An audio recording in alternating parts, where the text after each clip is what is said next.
Do we, yeah, let's, are we ready to start a roll call? And then I'll move into my opening comments. It's kind of backwards, but let's do it that way, okay? Oh, yes, sir.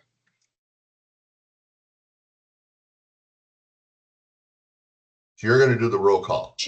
Chair Heyman, Present. Commissioner Simnett, Present. Commissioner Devlin, Present. Commissioner Rowe, Commissioner Yamasaki,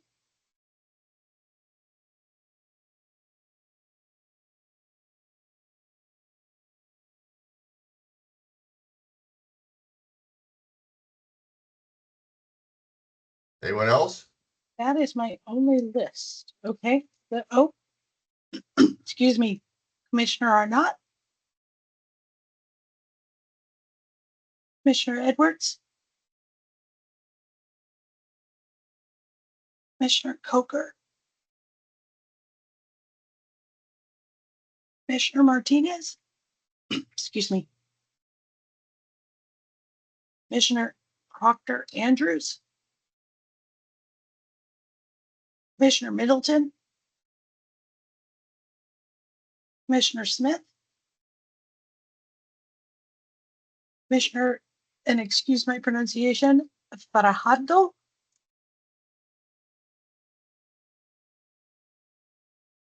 Roll call is complete, Chair. Oh, Executive Director Ben Cannon. Okay. Thank you so much.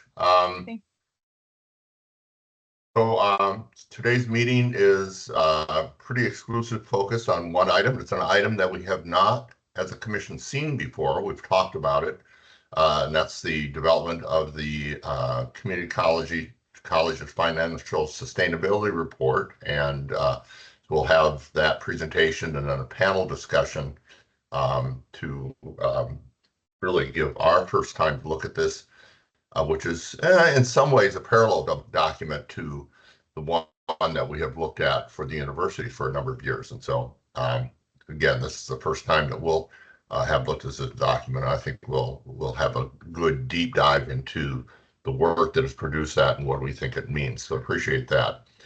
One announcement. I want to let you know that this is my last meeting of chairing the Finance and Achievement Subcommittee. Commissioner Simnett will be taking over the chairmanship of this subcommittee, and she is present, and I am grateful for her willingness to do this. Looking forward to all the opportunities of working with her and her role for this upcoming year. So we'll be moving forward with her in that chair position. Our action item first is to review and approve the minutes from our last meeting. So moved, Mr. Chairman. Thank you, Commissioner Devlin. Do we have a second? Second. Thank you. I think that was Commissioner Simnett. Okay. All in favor? Aye. Aye. Thanks. Okay. They have approved minutes from a prior meeting. Lisa, are there any public comments?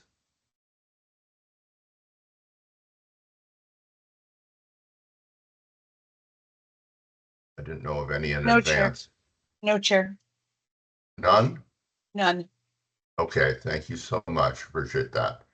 Well, we have rapidly moved into our first and only really item, and that is financial sustainability report. And I believe that Jim Pinker will be making that presentation to us. So, Jim? Yes, thank you, Mr. Chair. Good afternoon, commissioners. For the record, Jim Pinker with Post-Secondary Finance and Capital. Pleasure to be here with you on this beautiful, sunny summer afternoon. This is the culmination of probably a year and a half worth of work in close collaboration with our community college partners. And as the chair said, is very similar to a report that you saw back in June for the public universities that we have been doing for a few years. And so you may recall a meeting last year, might have even been a couple months before then, where we talked about expanding our financial monitoring work to the community colleges and creating a similar report. When we did that as a staff, we put together a work group of partners to help inform what that report could look like, where would the data come from, and kind of went back and forth. That work group met starting last fall and met through June, July of this year, and decided to publish a separate report, one for the public universities, one for the community colleges, and that's why today we have a separate report for the colleges. And the thinking behind that was that there was enough differentiation that the colleges really deserve the opportunity to tease out some of those differences that are important to understanding their finances, their financial sustainability going forward. So that's kind of the genesis behind having a separate report for the community colleges. And I thank all the members of the work group who worked diligently on this, all the community college business officers, all the college presidents who worked on this. I think the work group met, I don't know, half a dozen times over 6-7 months. The business officers put together 5 years worth of retrospective data to calculate the financial ratios that you'll see in this report. So it was a bit of a heavy lift for the colleges in producing the information that we hope is coherently and very neatly published in this report. So a big thanks to all the folks at the colleges who participated in the worker process and provided the data for this report. This report is not an action item for you today. It is, though, however, intended to support statewide policymaking guided by the goals and mission of public higher education in Oregon. So the intent of this report is really to accomplish the financial monitoring goals that this commission discussed last year or the year before, and to provide you with information that may very well inform your thinking around some of the other work that you do for degree, and program approvals, to, the formation of the annual or the agency request budget, and other types of work. So we hope this information is useful in helping form a better opinion of some of those issues. I am going to share my screen. There is a slide deck that I'd like to walk you through, which I think will help with this work. And give me just a second to pull this up for you. Hopefully you can see these slides. And like I mentioned, this is one of the 4 subcommittee charges where we're monitoring the financial conditions for the institutions. I will, just before going further, remind you the 3 components of the financial monitoring work is to provide advance warning, identify systematic risks, and maintain an awareness of broader institutional finance trends. But before I get to that, I should start off with just general information about contextual information about our community colleges. They are local governmental entities with their own taxing authority and a defined service area as authorized in statute in Chapter 341. Their governing boards ultimately have control over institutional finances and act as fiduciaries for them. Donations are received by affiliated nonprofits. They use fund accounting. They're tax exempt, of course. They are eligible for a limited amount of state-backed bonds as well. In the most recent fiscal year 2024, for which we've compiled data, they collected $1.47 billion in revenue and spent $1.32 billion in revenue. Spent $1.32 billion on spending for various purposes. You can see on the left-hand side of this chart that public funding from both the state and local property taxes make up 58% of all the revenue they collect, and this is all funds. And on the spending side, their largest expense is instruction and related academic support, which is just under half of all the spending that occurs.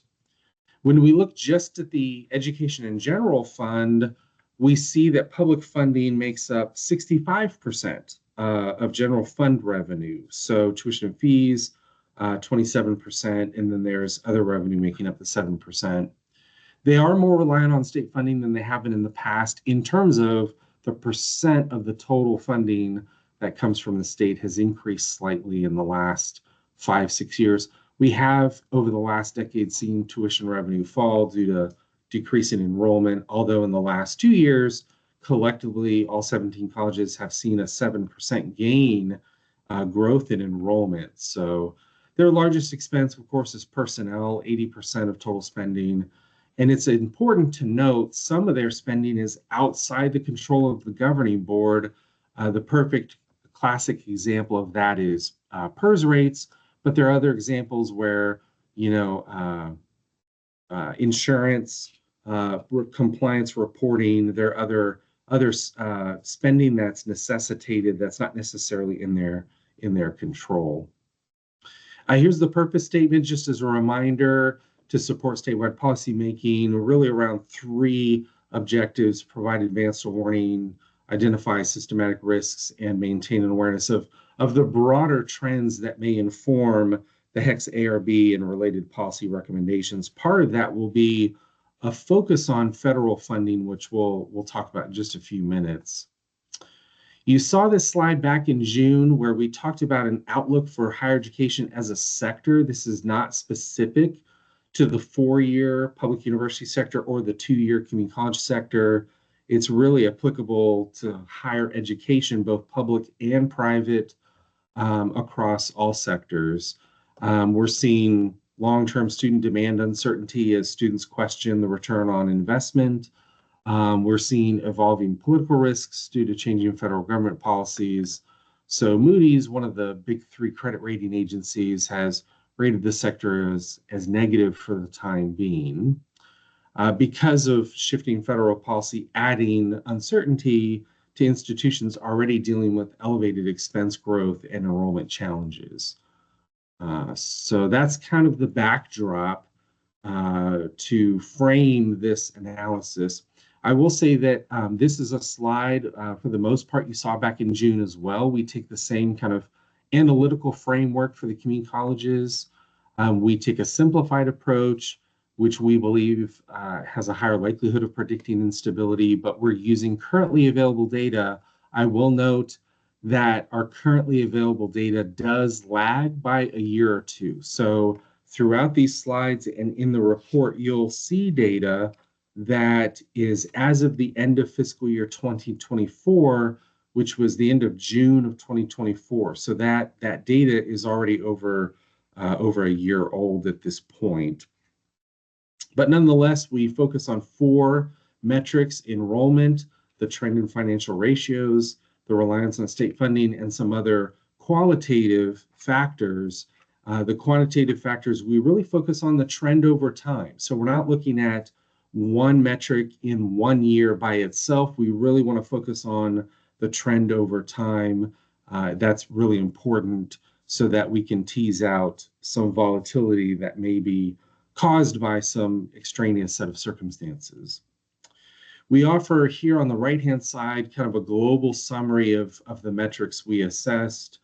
All the colleges have experienced an increase in enrollment over the past 2 years, which is a bright sign. However, their enrollment has decreased over the past decade, so it's kind of a long-term versus short-term trend. Many are struggling to balance expenses with available revenue from year to year. However, 11 of the 17 colleges are noted as being stable vis-a-vis their financial ratios. And we've noted that state funding has grown a little bit relative to other sources of revenue over time. When we assess financial sustainability, this is a chart you saw back in June, but we look at both short-term performance and long-term capacity as elements of overall financial sustainability, we use 4 financial ratios to assess, and then we calculate a composite financial index.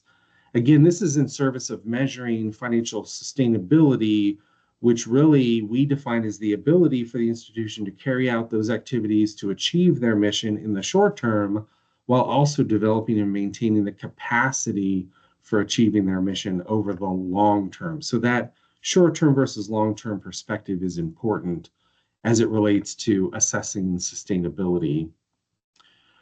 A couple more notes on the composite financial index. We do again use a weighted average approach to calculate the CFI. The pie chart on the left gives you the weights. 70% of the weight is aligned with the long-term considerations, primary reserve, viability. 30% is aligned with short-term considerations. So in terms of that short-term versus long-term perspective, we weight long-term 70% and short-term 30% deliberately when we combine the 4 core ratios into a single score. I will note that this score does not have absolute precision from year to year, and it's best and most useful if it's measured over time and in context, which really means that the financial ratio data that we present in this set of slides and in the report is really not suitable for comparison across colleges, given their differences in local conditions and related governance. So there's a big kind of asterisk I want to make sure I call out here. I want to offer you caution that the ratio data in the report really is not suitable for comparing one college in one part of the state to another community college in another part of the state. It's really best if used to compare the same college to itself over time to see if it's achieving progress towards meeting its goals. A couple quick notes when we look just at the Education in General Fund. We've seen in the past 6 years the annual growth in revenues increased at a rate greater than spending. In general, this is not necessarily true for all 17 of the colleges, and that phenomena was somewhat disguised a little. It was masked by the pandemic to an extent. So where significant federal revenues were coming in, that allowed many of the institutions, both the public universities and the colleges, to balance their budgets. But that revenue, of course, has since gone away. Collectively, the colleges are more reliant on state funding than they have been in the past. The same is true for the public universities. And pricing power is limited, so this could place additional pressure on what we call non-operating revenues, but think state funding, public funding. So it's going to put additional pressure on those sources of revenue going forward. So when we talk broader trends, there's 4 that we want to note: demographics and demand, strained budgets, sustainability, and state funding. And we talk with more detail about all 4 of those. I won't get into the weeds on each one because as a commission, you've heard, about the enrollment headwinds where the demographics of the state of Oregon are changing. We have fewer high school students, and we're expecting, the enrollment cliff. That could suppress the growth of operating revenue, tuition and fee revenue going forward, unless we can enroll more adult students in the future. Some of the spending, which is out of the control of the boards, will continue to grow at a pace that exceeds that of revenue growth. And that could create budgetary strain in the short term, which will lead boards to make some tough decisions about what they need to prioritize for mission attainment.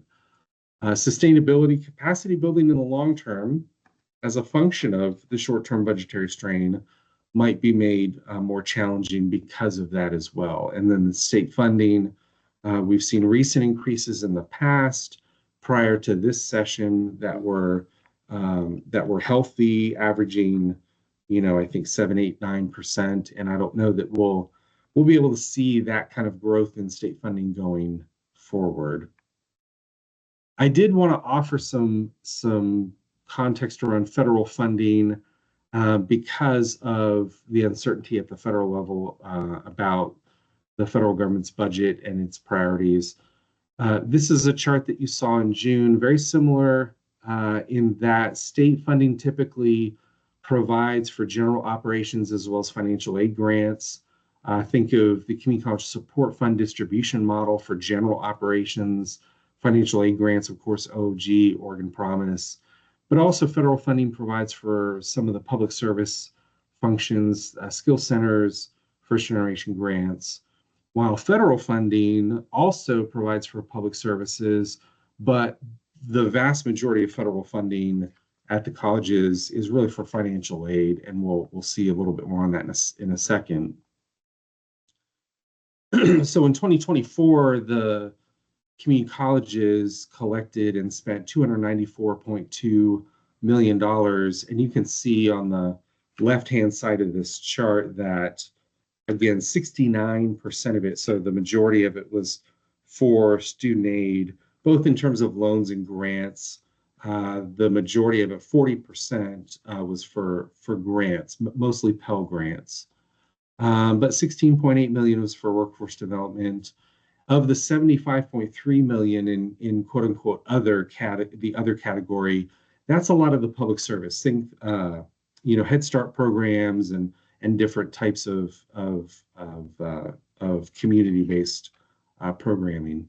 When we look at it by college on the right-hand side, we can see that the 4 colleges individually noted are responsible for about 57% of all the federal dollars, and the remaining 14 colleges are responsible for 43%. So some differences by college there. Some have a much larger federal footprint than others.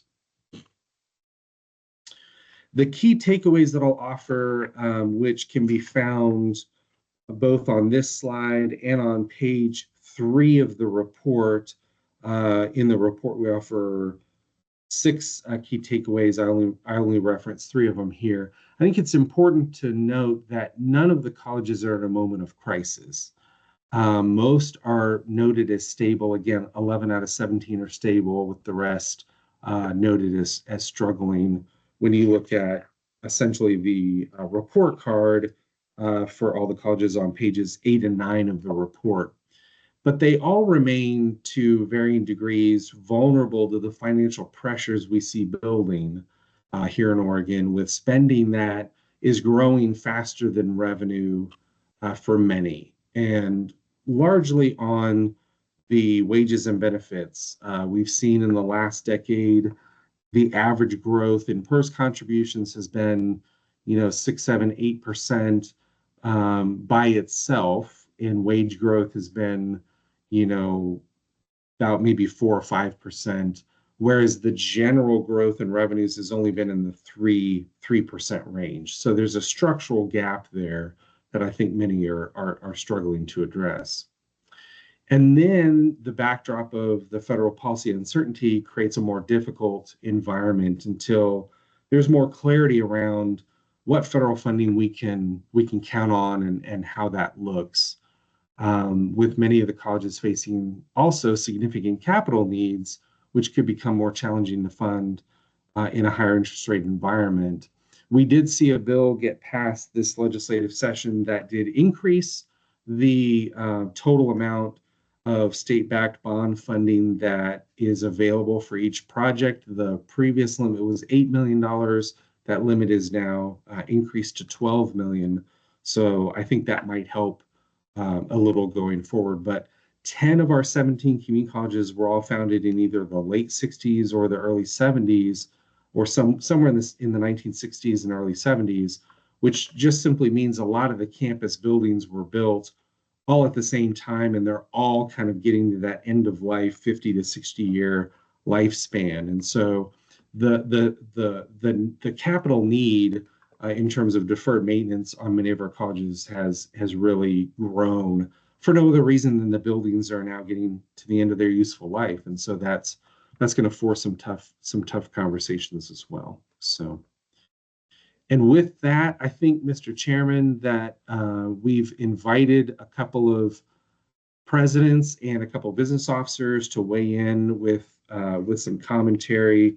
And if I'm not mistaken, I think they'd like to offer some prepared comments before questions, if that's okay with you. But I'll defer to the chair. I'd like to give a chance for commissioners to ask a few questions before we jump into the panel discussion. I see Commissioner Devlin has a question. Basically not a question, Mr. Chairman. I have some later. I have a contractor that's taking down a deck on the back of my house. He should be completed sometime in the next 10 minutes or so. So I will have to go out and see that they've completed all the work. So when my screen goes off, I'm no longer in the meeting, just so that you know. Okay. I have some questions though, but I'll wait for the comments. Okay. Any other commissioners? Jim, I have a detailed question. You mentioned the Moody rating for community higher education in general, and typically that affects the cost of borrowing. And I'm just wondering, community colleges typically have two different kinds of debt. One is revenue bonds, which is based on the value of the district and not the institution itself. And it would seem to me that the rates for that borrowing would be not terribly impacted by whatever Moody thinks about the stability of education itself.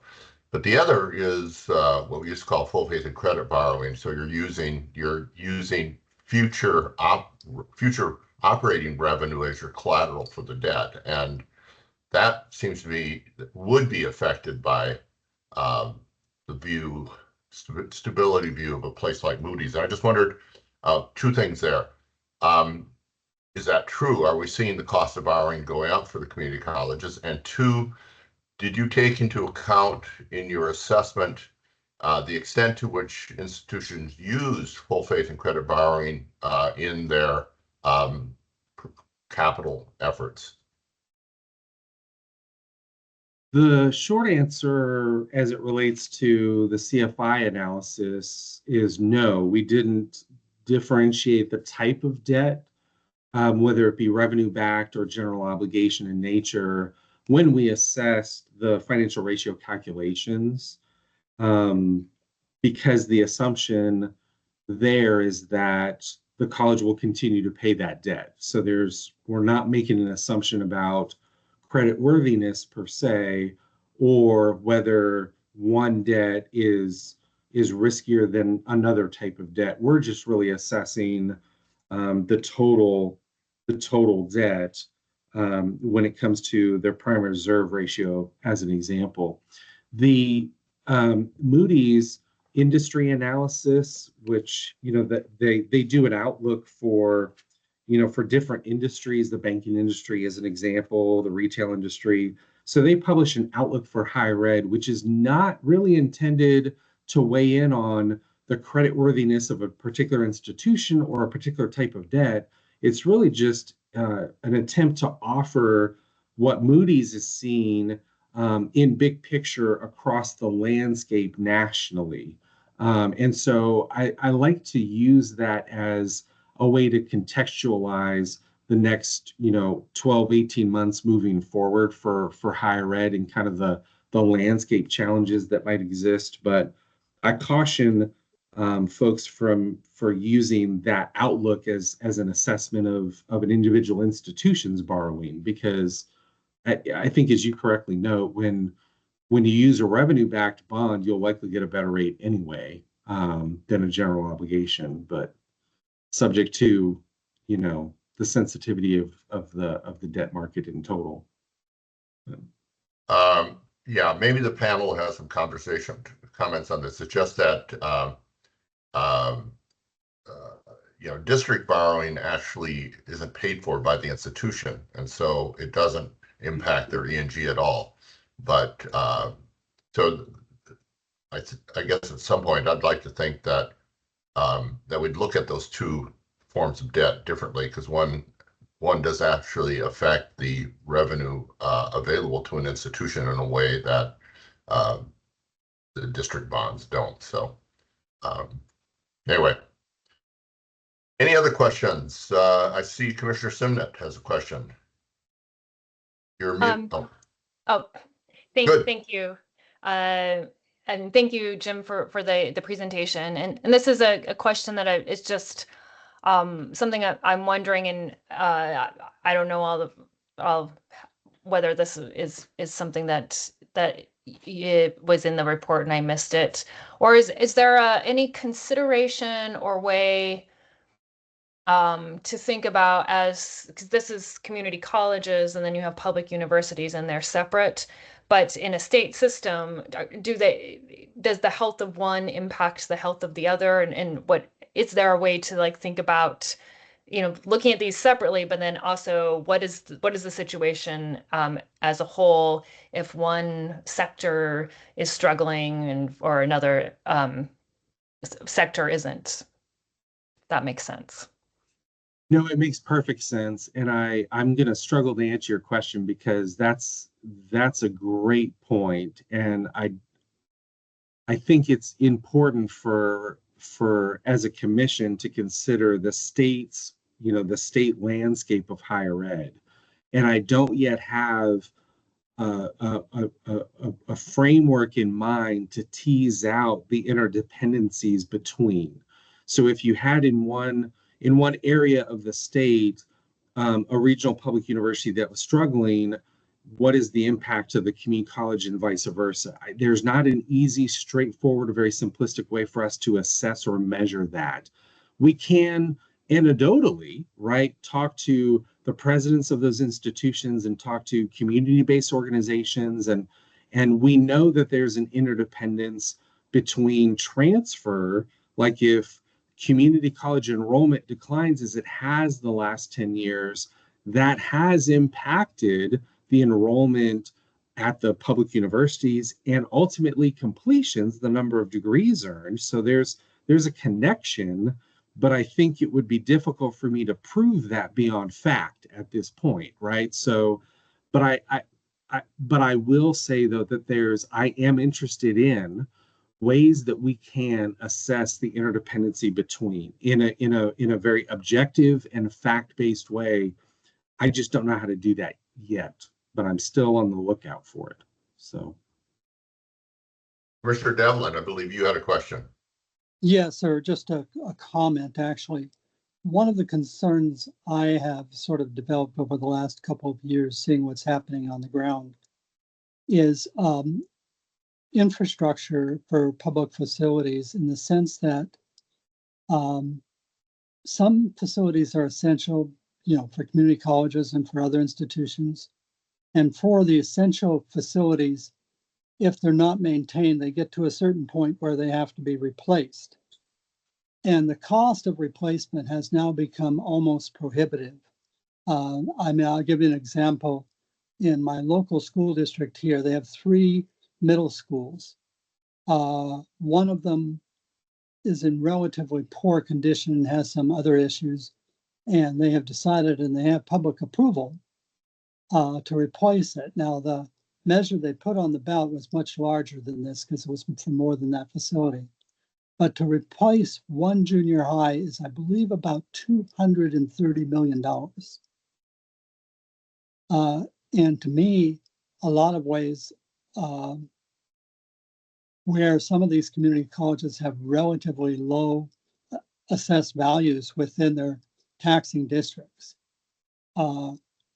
when they get to the point of replacement for essential facilities, I doubt that they can, even with the state's modest assistance, I doubt that they can get voter approval because the rates would be so high for a facility like that. Most of the work we're doing with community colleges, which is, I believe, what the state can actually afford, is at the $8 and now potentially $12 million level. And a lot of those are for just basically upgrades to facilities that can still be maintained. Occasionally there for other things, but it is a concern of mine that on all levels that infrastructure is becoming so expensive that we need to do the best we can to maintain what we have.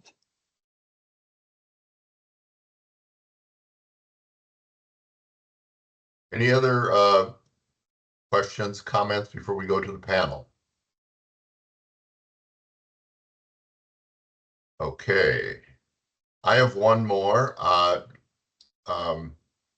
Jim, on a number of occasions in your presentation, you talked about the community college is becoming increasingly reliant on state funding, but the information is always presented as a percentage of total funding.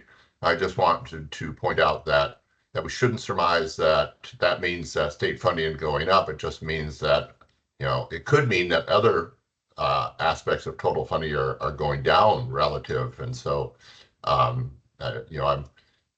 certainly with Measure 5 caps on property tax, property tax revenues have not been able to keep up with the cost of counties, cities, and community college for quite some time now. And so there's a natural tendency for whatever the state does to represent a larger percentage of total funding. I just want to make sure we don't assume that means that the state's increasing its funding, on that percentage basis. So just a clarification. That make sense? Yes, in fact, I really appreciate you making that point. We tried on page 17 of the report to tease out that phenomena to help the reader understand, and we concluded, perhaps by giving ourselves, letting ourselves off the hook, we conclude by saying that, therefore, a caution assessment is required of state funding as a percentage. So, but it's really important. I think I can only double down on what you're saying in terms of, for the reader of this report, it's really important to not assume too much one way or the other, because if the percentage of state funding is dropping, that's not necessarily a bad thing or a good thing. If the percentage is increasing, that's not necessarily bad or good either. We tease out, though, this metric, this reliance on state funding, to try to help inform the larger policy conversation on, but ultimately, what role in partnership can or should the state play, right, with our institutions. And so that's really why we use it as a metric, and that is controversial. I've talked to my colleagues in other states who have questioned, why do you use that metric at all? Why don't you focus on the reliance on tuition fee funding or tuition fee discounting or some other metric to get at a similar point? So yeah, thank you for bringing that up. Well, thank you, Jim, for I was quite certain that you understood that. I just basically wanted to call that out in the conversation. Any other before we go on to the panel? Okay.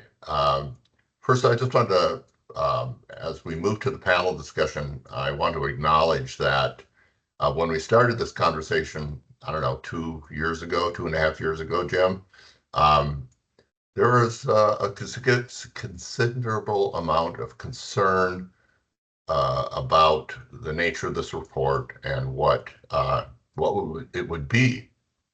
And I want to express my thanks for Jim and for the leadership of this committee, especially President Weber and Scari, who I think really demonstrated sort of an ability to work together and to produce something that I think we all recognize as having value, and that was a lot of work there. And I just want to, before we go into this panel discussion, I want to thank all of you who are involved in getting us to this point, because we could have ended up somewhere else. So appreciate that. So with that, I think I'm handing it off to President Weber or President Scari. I'm not sure which.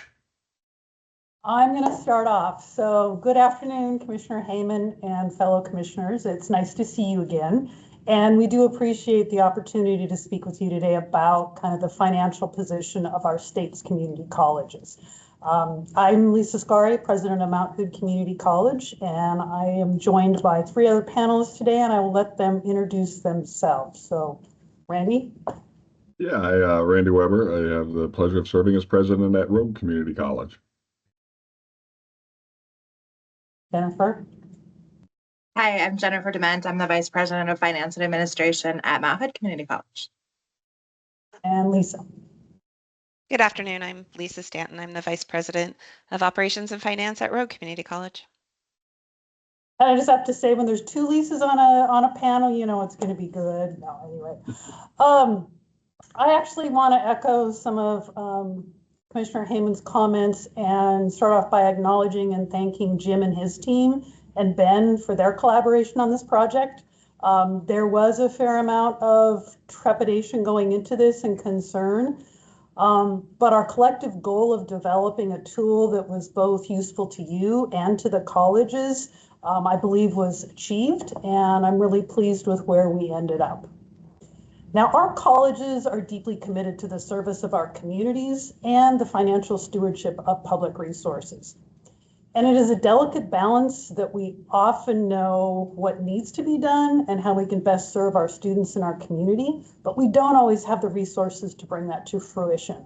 So we innovate and we get very creative, and sometimes people would say maybe a little scrappy, but it's all driven by who we serve.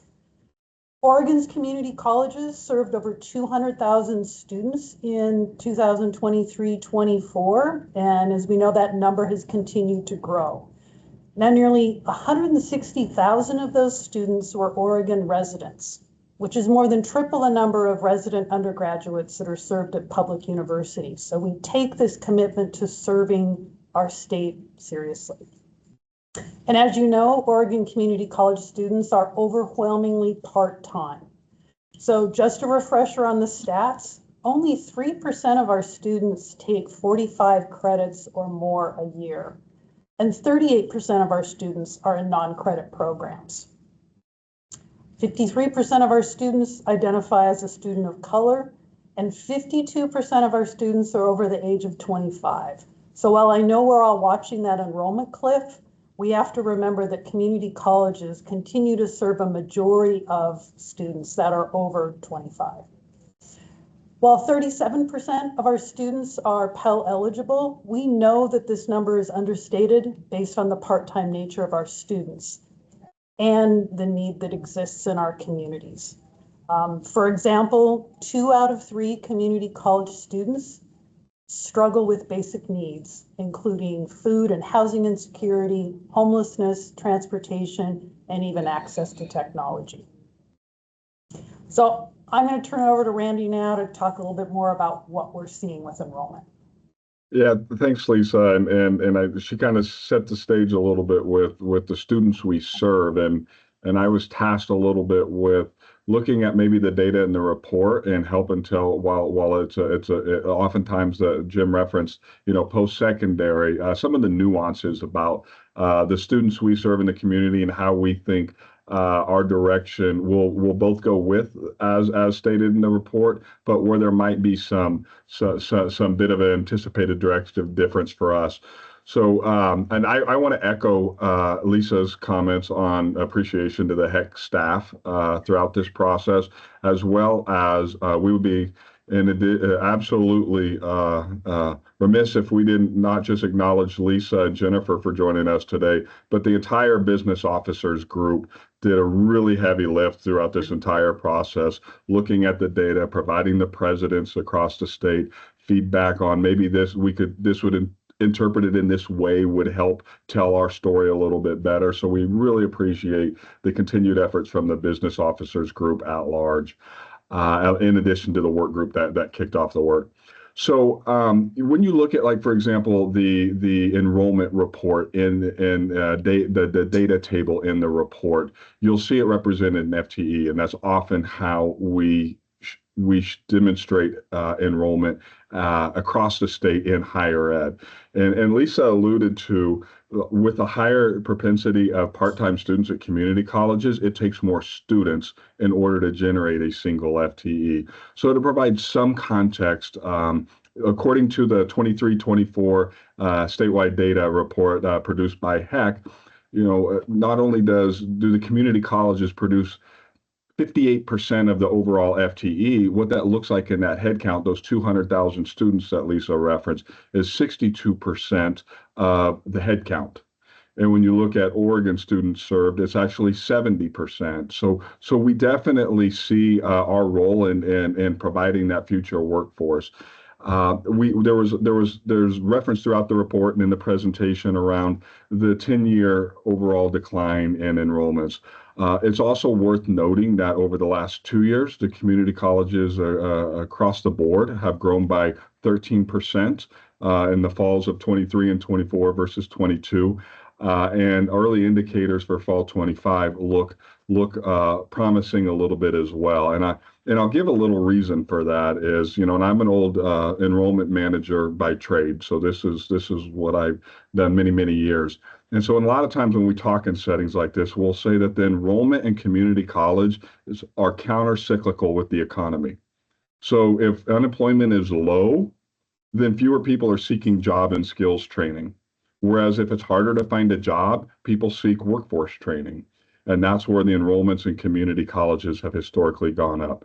Now, there is a bit of an exception if you look at the pandemic, and that's often attributed to there was so much other government assistance and distraction to education. A lot of people who typically would have gone to school for workforce training were trying to figure out how to teach their own kids at home online. And so we really had this one-off exception, but otherwise, when you see a cooling in the economy, which is a lot of what we're projecting in Oregon and across the country, community colleges are looked upon to provide that needed workforce training. And a great example of that is probably the most respected report on jobs and education and training requirements in the state is put out by Georgetown, their Center of Education and Workforce. And if their most recent report produced in the fall of 23 says that by 2031, over 2 million jobs will be either replaced or new in Oregon. And of those 2 million jobs, the interesting point of education level, the one education level that is the highest is 25% of the jobs will require some college, no degree. That is so beyond high school. And it includes certificates, but oftentimes just some workforce training classes. So when you take the 25% for some college, no degree, and the 10% associates, over a third of those 2 million jobs are specifically looking at the training provided by the community colleges, in addition to the transfer students that we referenced earlier in the conversation. It also interesting of that number is you have rank by share among states. So for example, Oregon across the board is ranked 11th nationally in jobs requiring some form of post-secondary education. We're 7th nationally when you look at that some college, no degree. And that is as a sector where we've had the greatest challenge is trying to figure out how do we work with industry on their workforce demands and meet it, and then be able to articulate that we're meeting our local workforce needs, though it may be hard for us to count that student as a success. And we have lots of anecdotal stories and some quantitative stories, but that is something that when we look at completions, it's not there. So we don't really want that niche we're serving that is going to be kind of the growing pocket of jobs in Oregon the next couple of years to get lost in the conversation. So the other thing that we were kind of wanting to talk about from the report to help kind of kick off the Q&A section are some of the cost influencers for the colleges. And some of them are consistent with what you heard in the university report, and some of them are more unique to the colleges. And honestly, if we were to dig deeper and spend more time, we would say within the colleges there are distinct differences, like maybe a college's ability to pass a local option bond and leverage capital versus a college that is less able to do so. But what we will point out is that I mentioned the 13% increase in enrollment the last 2 years. Despite that positive tailwind last couple of years, over half of the schools have indicated that they will have reductions in the next couple of years because of their cost drivers. Others have said it's a strong possibility, but over half are committing to probably having to make cuts. And some of these cost drivers are for us, excuse me, us in specific, are around some of the increase in CTE. Some schools are growing their CTE delivery faster than others, but across the board over the last 10 years, thanks to some data that Ben and his team with Amy and them shared, the fastest growing enrollment type is CTE at 3.5% over the last 10 years. So we know CTE is kind of the fastest growing education delivery that we do. It's great to see our lower division transfer growing and a decrease in Dev Ed, which is its own story. But those CTE courses come with their own challenges. It's not uncommon maybe to get local industry and philanthropy to help support the startup of a program. However, it's those continued costs that are really challenging. And so when we add a nursing cohort with a ratio of faculty to student at 1:8 or dental hygiene at 1:5, that's a lot different than when we're teaching lower division transfer classes or teaching dual credit high school classes at a lower cost of delivery point. And that doesn't even bring into the conversation the capital challenges that, if we're going to add diesel mechanics at a campus, it's really, you can't just put that in an old building that you're not using in the same way in the past or add new technology. So those are things that are drivers to those cost influencers. Within the report, when you look at the ratios in the CFI, there are some things that over time you would anticipate you could predict. But there are cost drivers specifically with the way the biennium funding comes in and one-time funding. And I'm going to phone a friend here, and Lisa Stanton from RCC is going to talk a little bit about those factors and how they're reflected in the report, as well as how they actually come into play in college operations. Great, thank you, Randy. The first one I wanted to talk about is the one-time funds that you're seeing within the years of the report from the feds for the Higher Education Emergency Relief Fund. So those came out during the pandemic. One of the things to note that they came out over a couple of years. So you'll start seeing the ratios improving between the years of 21, maybe through 24. In 24, it had to do more with the employee retention tax credit that came in.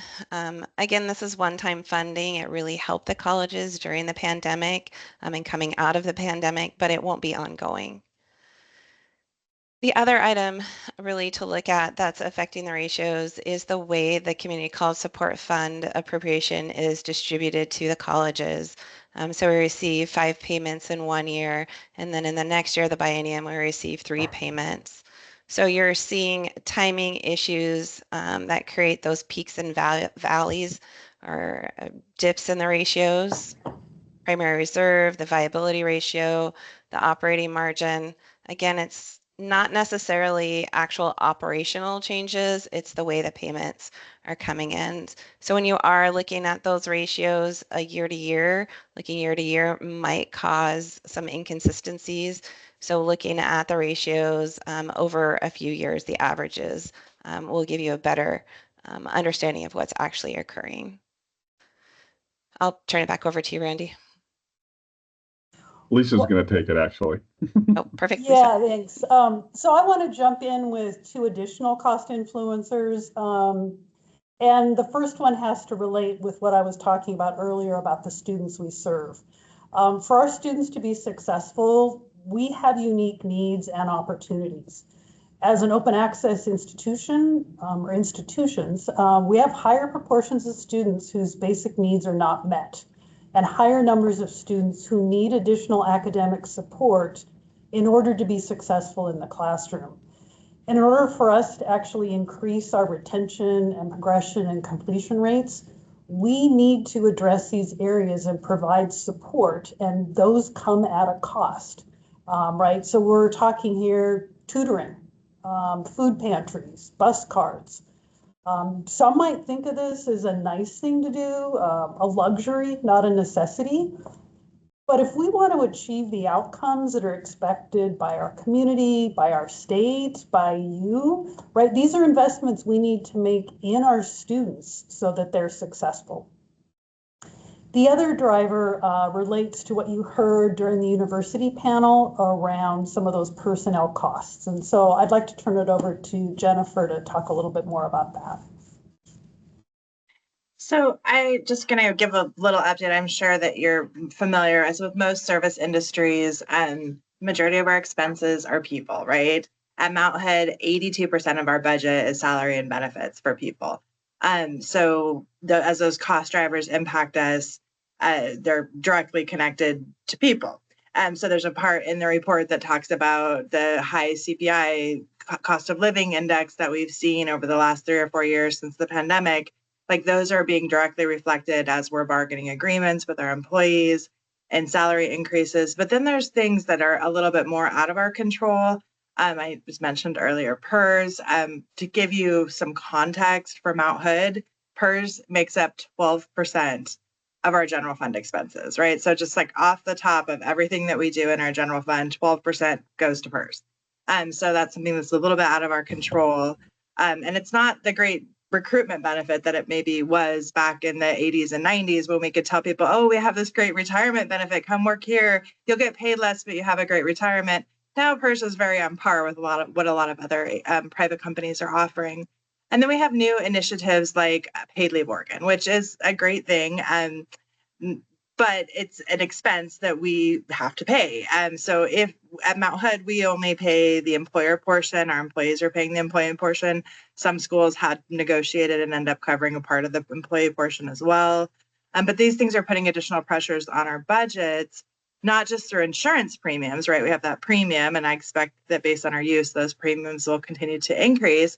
But also, we have to backfill all of these people that are out on leave.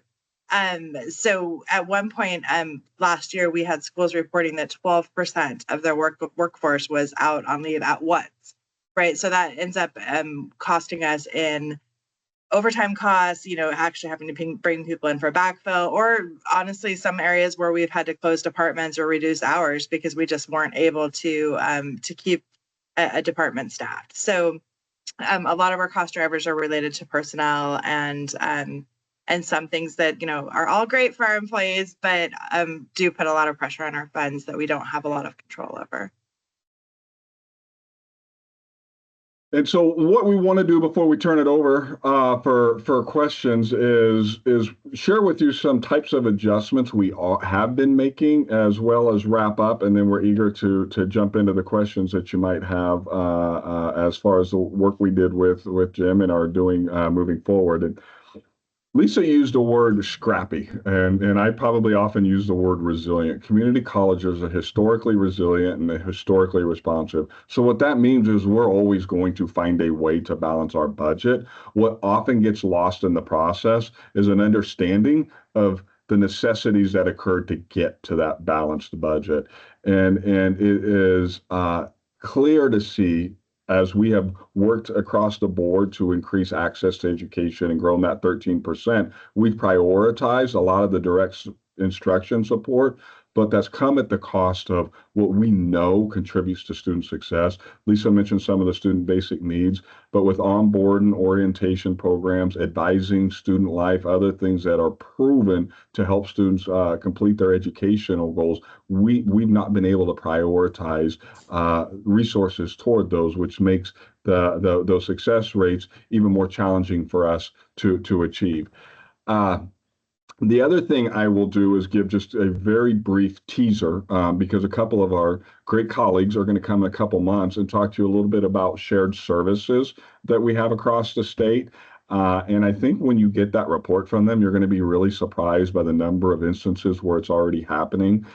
Just quick few examples are where some of our low enrollment institutions, lower headcount institutions, are co-offering courses in order to make sure students have access to curriculum. Academic programs with rigid academic or accreditation requirements are often shared. I can use an example of a recent agreement we did where we don't have surgery tech in our region, and getting the program propped up is going to take us a couple of years. In the meantime, we've got Lynn Benton as a partner who we're using their accreditation to help train surge techs here. We also have OTA and PTA with other schools, and this is happening across the state. And then thirdly, there are a lot of examples of administrative services. But again, I will let our colleagues come in and sharing with the commission in a couple months, talk about the expansiveness of those efforts. That wraps up our formal comments. I just want to thank you for this opportunity and turn it over back to you, Commissioner Heyman, for questions, and just leave you with one thought, right? Oregon community colleges work for Oregon, and we will continue to focus on how we can strengthen our state. So thank you. Well, thanks to all of you for that presentation. Yeah, I have a lot of history, and it reminds me why I liked it so much. And so I'm grateful for your commitment to that work.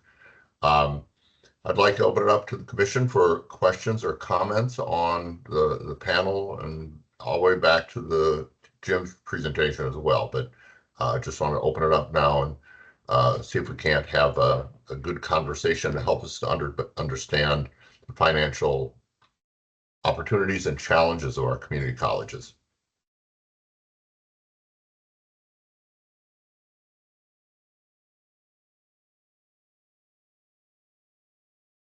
Commissioner Devlin? Yes, I'm back. Yeah, good. And I had to go to the backyard in the sun. And that, even though it's cooler today, that still wasn't very pleasant.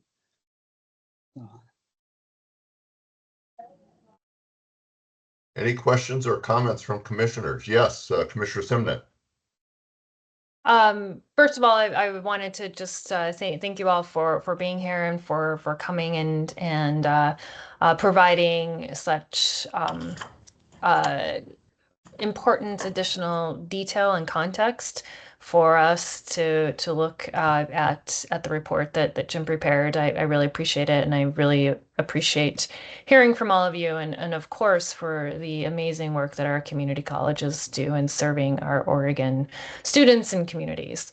I guess you mentioned, I think there was mention of, like, what might happen as or if the economy or enters a recession, and so just thinking broadly about other things happening outside the state, are you in conversations about what actions at the federal level, the recent reconciliation package that was passed? I'd just be interested to hear from you how you're thinking about that going forward. I've been seeing some national stories about the potential impact on community colleges, and since you're all here and we're talking about sustainability, I'd love to hear if what your perspective is on that. Yeah, I'll kick that off. Just I think I contributed to the economy. Definitely, I think when we saw the House version of the proposed budget, it caused a lot of sweat and fear and anxiety amongst the colleges. It definitely did not prioritize the work we did. More optimistically, though, the Senate version has more of a fully funded things that are opportunities and programs that community colleges leverage for success. Pell, loans, TRIO. Title II was under threat a couple weeks ago. Our state stepped up and advocated hard for us. We appreciate the work of HECC and CCWD with that. Our colleagues at OCCA, our Oregon Community College Association, are great champions for legislative and advocacy work on our behalf. We work closely with a number of national associations. Two worth noting are the Association of Community College Trustees, ACCT, and the American Association of Community College, AACC, both headquartered in DC, and really have strong representation for the things that matter to community colleges. So if the Senate budget goes through, I think that there's less risk for us point of optimism. Maybe for years, we've been trying to get a version of workforce short-term Pell across the board. That is something that looks promising as it would go into effect after another academic year, where people can do more of a timeline condensed training and get some very specific workforce skills so they can get into the workforce. I think that that's part of what we're struggling with this economy is we're realizing a lot of students are unable to put off work for school for an extended period of time or at all. So the way we deliver our programs to get them to work either faster or to get workforce training while they are getting support is critical, and we've been responsive in that way. I'll end my part on that question with two things. I think historically, money we've been able to leverage in addition to those traditional programs from the federal government, maybe dedicated money focused on the students we serve, and then the work we do. And I would say money dedicated toward the students we serve, like minority serving institutions and special populations, we're seeing less and less priority there. And that's hard to swallow based on the role we play as community colleges. We're seeing less of a hit to the work we do, where you might see federal grants for allied health programs, for manufacturing technology, construction. And so some of those things, then it becomes incumbent upon us to say, where might opportunities lie and how do we leverage them? And if I missed anything, Lisa, feel free to jump in, or Lisa or Jennifer. So I just want to jump in and talk about your question about financial sustainability. Like what if we're looking at a recession? What if we're looking at state cuts because the state's redistributing funding to cover Medicaid cuts? I mean, there's a lot of like implications even on that from the federal level to our certainty about how much funding we're going to have to get through this upcoming biennium. And as mentioned earlier, more than half the colleges are looking at making reductions or currently in the process of making reductions. And at Mount Hood, we're no different. In 2019, we went through a very rough process of eliminating 7 academic programs, which some of us, I think was Lisa's first year at the college, which was quite the introduction. But we're still facing ongoing operating deficits. Our expenses just grow faster than our revenues. And across the board cuts or hiring freezes just aren't going to provide the level of savings that we need to have a balanced budget. So what we're looking at kicking off much earlier. We usually don't start our budget process till like winter term. We're going to do this when people come back in the fall and start talking about budget and having people look at, what is everything we do is important, but what is mission critical and what is mission adjacent, right? And then we start looking at those mission adjacent things, and we can't be all things to all people, but the things we do decide to do, we want to do well. So trying to find that balancing act and moving towards a more financially sustainable model. Thank you for that. Yes, Commissioner Devlin. Yeah. Question for Mr. Weber, then expanding it to all the other community college representatives. If I'm correct, you're Road Community College, correct? That is correct, yep. Okay. From an enrollment standpoint, you look actually pretty good, having only dropped 11% since 2015 and having picked up a large portion of that in recent years. I mean, your enrollment's still down from that number, but when I look at another community college here, I am going to pick on one, but I pick on one because it has a very good reputation. Lynn Benton, which seems to have a very good reputation working with universities and working with the school districts in the area. It dropped by 25%, but it's only regrown its enrollment by 4% in the last 2 years. Now, I understand that averages don't always tell the story, and each one of these 17 community colleges have different stories, but how would you expect that there is the different issues that different community colleges are facing? I mean, some areas you may see, like you indicated before, some interest in retraining, some changes in the job market. Other areas, you may see not as much interest in that level. I'm just wondering, because if I never would want to have this role, never in my life, Sorry, Mr. Chairman. But if I was the president of Lynn Benton Community College, I'd be very concerned about my enrollment figures. Mhm. Yeah, you know, I'm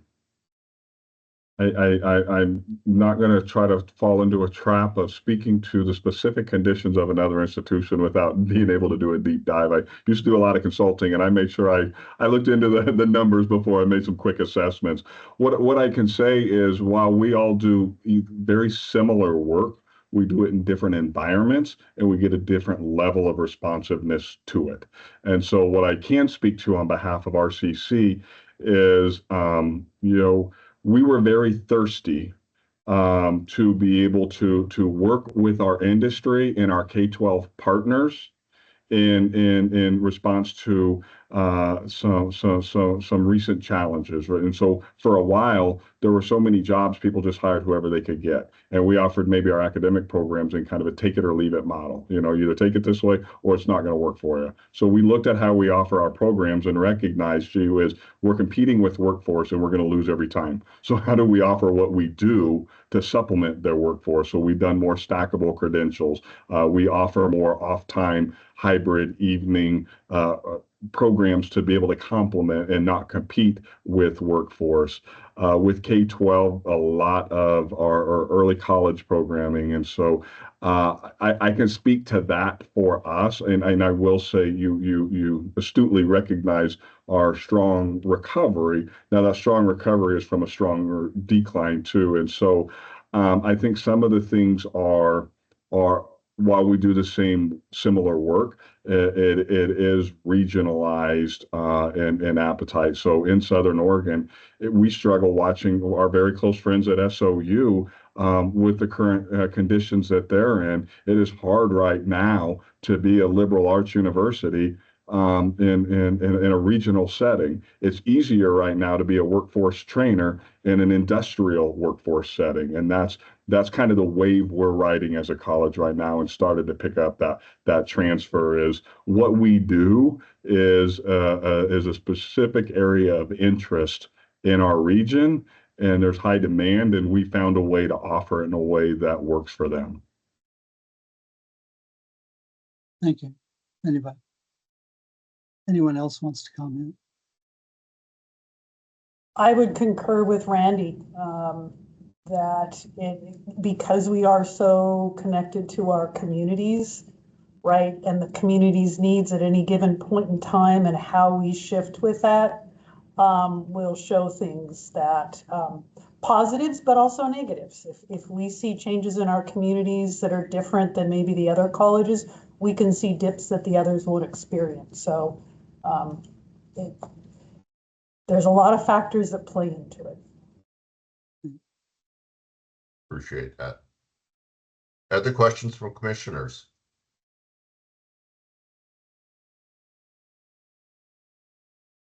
I have sort of a broad question. I think in our conversation, you identified a variety of challenges, and I guess I want to ask you questions about ways in which you might want us to be thinking about, is there something we as a commission should be doing?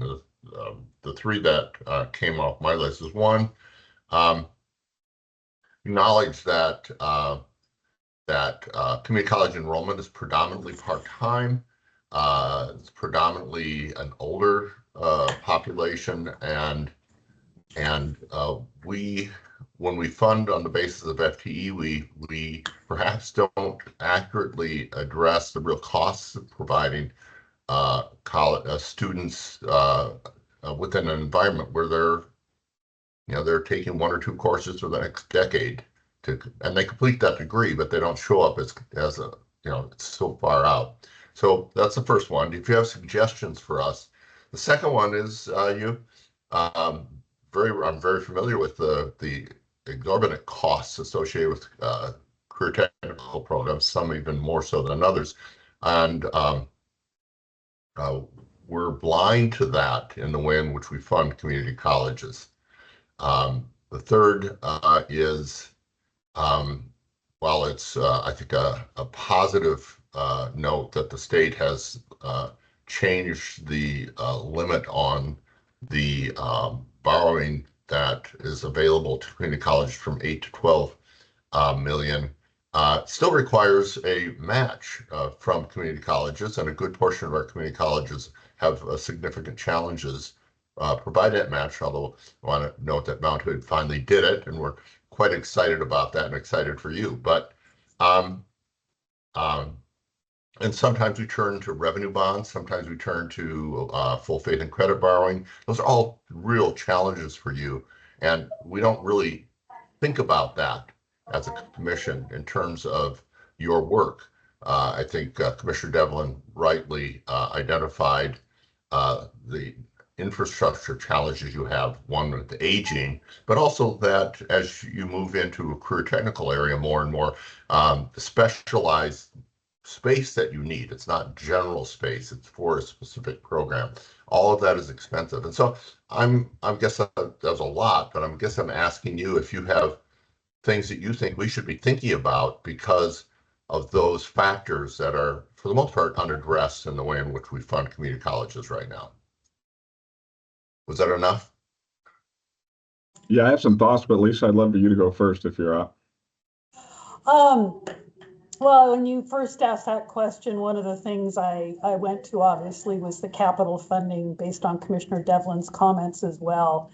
And while yes, we're very happy at Mount Hood, there is still 50 years, right, that took us to get there. And I'm very sensitive to my sister institutions that have not been able to pass, and I worry about, right, how they continue to serve their communities.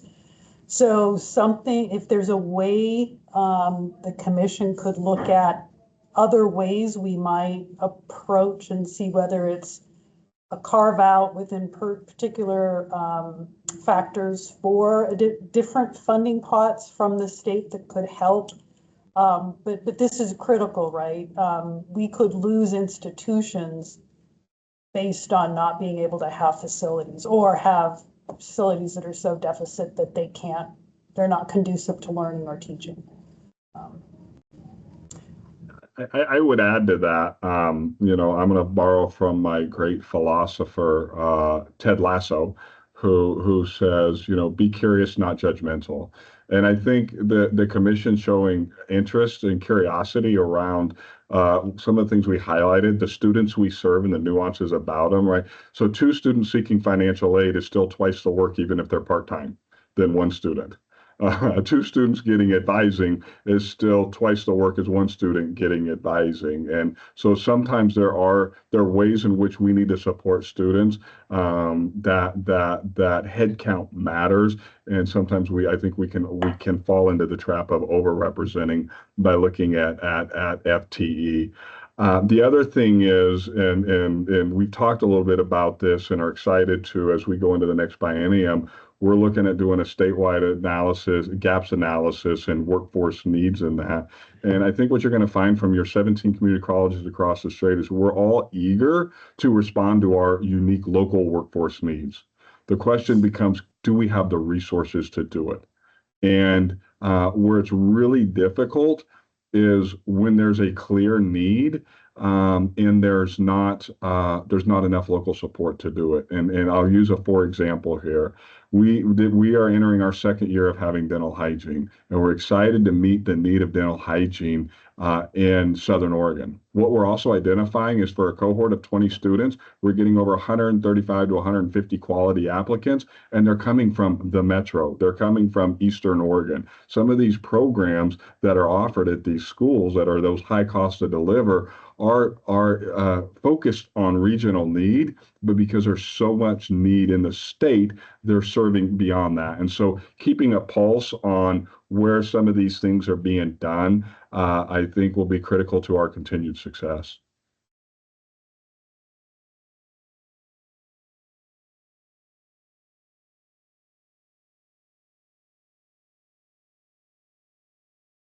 Any other thoughts, questions?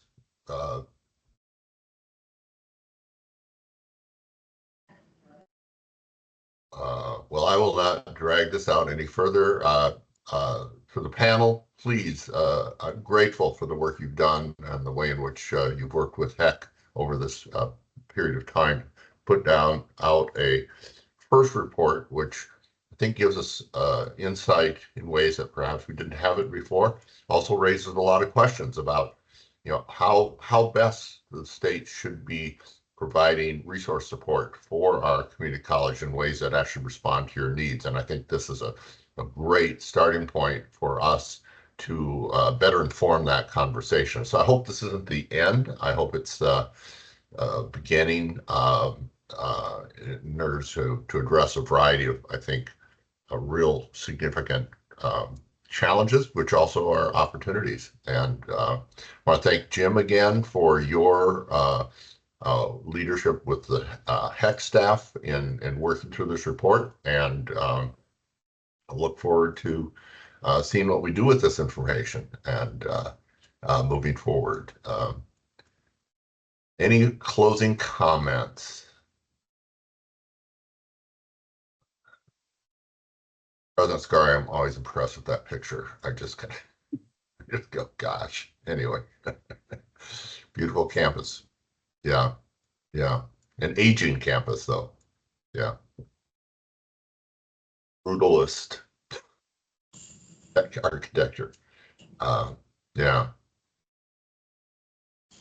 If there's no other information, any other comments, we have run out of our agenda, and I believe we can be adjourned, but I want to make sure I'm not cutting anyone short before I do that. I think then again, thanks to all of you. We are adjourned. Remind commissioners we have a meeting tomorrow starting at 9 a.m. Okay, bye all of you.